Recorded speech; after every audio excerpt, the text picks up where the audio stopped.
வணக்கம். விஜய் ரசிகர்களா? இல்லை விஜய் தொண்டர்களா? சம்பவம் பண்ணிட்டீங்கடா நீங்கள், சம்பவம் பண்ணிட்டீங்க. இவ்வளவு நாளாக உங்களை என்னென்ன சொல்லியிருப்பாங்க, தற்கூரி அது இதுன்னு சொன்ன அந்த வழியெல்லாம் தாங்கிக்கிட்டு எங்களுக்கு ஒரு டேட்டு வரும், அந்த நாளில் இதுக்கு பதில் சொல்கிறோம் அப்படின்ற மாதிரி இன்றைக்கி மொத்தமாக போய் ஓட்டு போட்டு தமிழ்நாட்டையே அசர வச்சிங்க பாருங்கள். உங்களுக்கு தான் சரியான சம்பவம் பண்ணியிருக்கீங்க.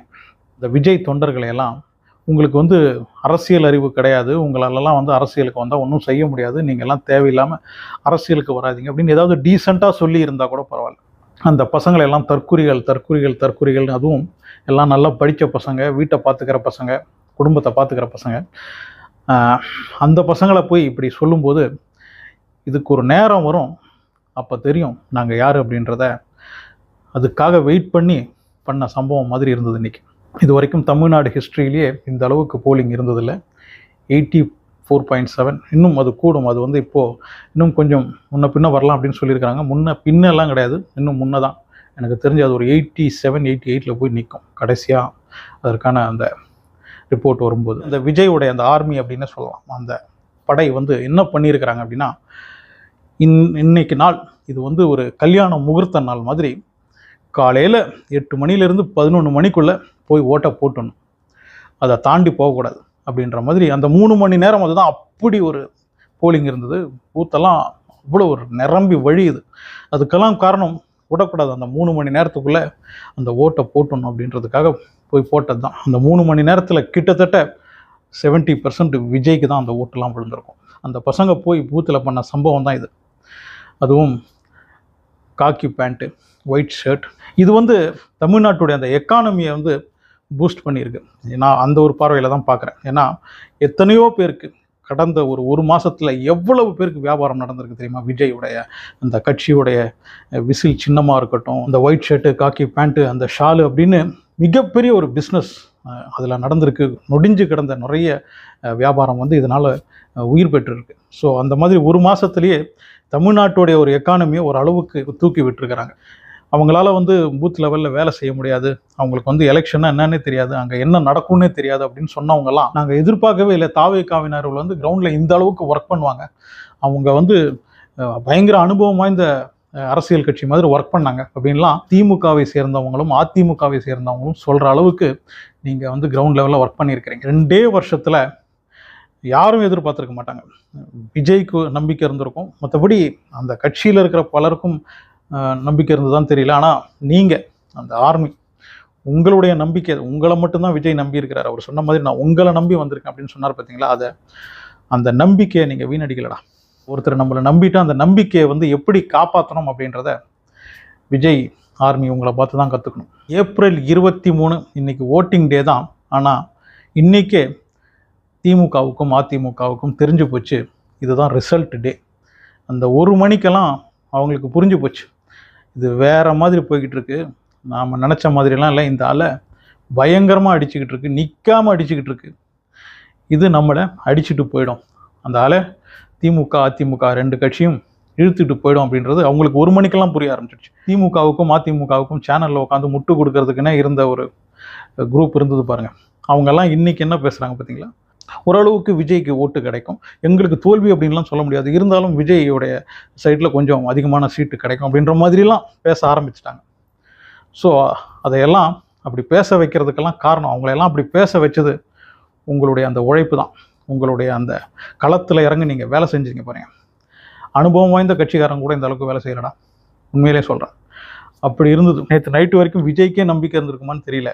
ஏன்னா ஒரு வாரத்துக்கு முன்னாடி விஜயே சொல்லியிருந்தார், 3 வாரத்துக்கு முன்னாடி எனக்கே பெருசாக என்னடா அப்படின்னு தோணிச்சு, ஆனால் உங்களுடைய அந்த அன்பை பார்க்கும்போது பண்ணிடலாம் அப்படின்னு அவர் சொல்கிறார். அப்போ அவருக்கு ஒரு டவுட் இருந்தது, ஆனால் உங்களுக்கு இல்லை, அவர் நம்பி இருந்த உங்களுக்கு இல்லை, அந்த டவுட்டு இல்லை.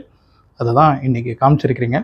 ரிசல்ட்டை பொறுத்த வரைக்கும் 23ஆம் தேதி வரைக்கும்லாம் இனிமேல் யாரும் வெயிட் பண்ண வேண்டியதில்லை. மெயினாக திமுக அதிமுக அவங்களுக்கு தெரிஞ்சு போச்சு, ரிசல்ட் இதுதான் வரப்போகுது. எந்த அளவுக்கு மோசமான தோல்வியிலிருந்து தப்பிக்கலாம் அப்படின்றத பற்றி தான் இப்போ யோசிச்சுட்டு இருப்பாங்க. மற்றபடி வெற்றி இங்கே எழுதப்பட்டு விட்டது. கடந்த 2021 கொரோனா அதனால தான் கொஞ்சம் ஓட்டு கம்மியாக இருந்தது, ஸோ அதனால தான் இந்த முறை கொஞ்சம் அதிகமாக இருந்தது அப்படி இப்படின்லாம் சொல்லிட்டு இருக்காங்க. அந்த எஸ்ஐஆர்லேருந்து ஒரு 60 லட்சம் ஓட்டை நீக்கி இருக்கிறாங்க. இந்த முறை 20 லட்சம் ஓட்டு அதிகமாக விழுந்திருக்கு. அப்படி பார்த்தா கிட்டத்தட்ட 80 லட்சம் ஓட்டு அதிகமாக வந்திருக்கு. அது மட்டும் கிடையாது, 5 வருஷம் திமுக ஆட்சி பண்ணதுனால மக்களிடம் அந்த அதிருப்தி இருக்கும். அந்த அதிருப்தி ஓட்டே கிட்டத்தட்ட ஒரு 5% விஜய் பக்கம் போகும். அப்புறம் அதிமுக அப்படின்றத பற்றி நம்ம சொல்ல வேண்டிய அவசியமே இல்லை. எப்போ பிஜேபி அப்படின்ற ஒரு கட்சியுடன் அதிமுக கூட்டணி சேர்ந்ததோ அதுக்கப்புறம் அவங்களுக்குன்னு இருக்கிற அந்த கோர் ஓட்டு 20 கூட அவங்களால தொட முடியாது, 20% கூட அவங்களால தொட முடியாது அப்படின்றது தான் உண்மை. விஜய் அடிக்கடி ஒரு விஷயத்த சொல்லுவார், பார்த்துருக்கீங்களா? தமிழ்நாட்டில் இருக்கிற ஒரு வீட்டிலையும் ஒரு விஜயோ ஒரு விஜயோ இருக்காங்க அப்படின்னு அவர் சொல்லுவார். அவர் அப்படி சொல்கிறதுக்கான காரணம் என்ன தெரியுமா? விஜய் கட்சி ஆரம்பித்த போது மிக வேகமாக 1.5 கோடி பேர் உறுப்பினர்களாக சேர்ந்தாங்க. அது 2 கோடி வரைக்கும் ஆச்சு அப்படின்னு சொல்லப்படுது. சரி, நம்ம ஒரு 1.5 கோடினே வச்சுப்போம். அதில் 18 வயசுக்கு கீழே இருக்கிறவங்க ஒரு 50 லட்சம் பேர். அதை நீக்கிட்டால் கூட 1 கோடி பேர் விஜயுடைய கட்சியில் உறுப்பினர்களாக இருக்கிறாங்க. அதாவது 18 வயதை தாண்டியவர்கள். தமிழ்நாட்டில் ஓட்டு போடுவதற்கு தகுதியானவர்கள் 5.5 கோடி பேர். இந்த 5.5 கோடி பேரில் 1 கோடி பேர் விஜய்க்கு கண்டிப்பாக ஓட்டு போடுறவங்களா விஜயுடைய உறுப்பினர்களாக இருக்கும்போது 5 பேர் இருக்கிற ஒரு வீட்டில் ஒரு விஜயோ ஒரு விஜயோ கண்டிப்பாக இருப்பாங்க அப்படின்றத தான் விஜய் அவருடைய அந்த கால்குலேஷனில் சொல்கிறார். 1 கோடி பேர் 18 வயதை தாண்டியவர்கள் விஜயுடைய கட்சியில் இருக்கிறாங்க, அதாவது விஜயுடைய உறுப்பினர்களாக இருக்கிறாங்க. அதில் 90 லட்சம் பேர் கண்டிப்பாக இன்றைக்கி ஓட்டு போட்டிருப்பாங்க. அதுக்கப்புறம் இந்த அதிருப்தி ஓட்டு அது ஒரு 40-50 லட்சம் திமுகலேருந்து போயிருக்கும். அப்புறம் பிஜேபியுடன் கூட்டணி வச்சதுனால அதிமுகவுக்கு கிடைக்க வேண்டிய ஒரு 30-40 லட்சம் ஓட்டும் விஜய்க்கு போயிருக்கும். அப்புறம் இந்த நடுநிலையான ஓட்டு, அந்த ஸ்விங் ஓட்டர்ஸ் அப்படின்னு சொல்லுவாங்க இல்லையா, இந்த பக்கம் அந்த பக்கம் மாறி மாறி ஓட்டு போடுறவங்க, அவங்க எல்லாம் சேர்ந்து 2 கோடி ஓட்டு கண்டிப்பாக இந்த முறை விஜயுடைய தாவேகா கட்சிக்கு கிடைக்கும் அப்படின்றதுல டவுட்டே கிடையாது.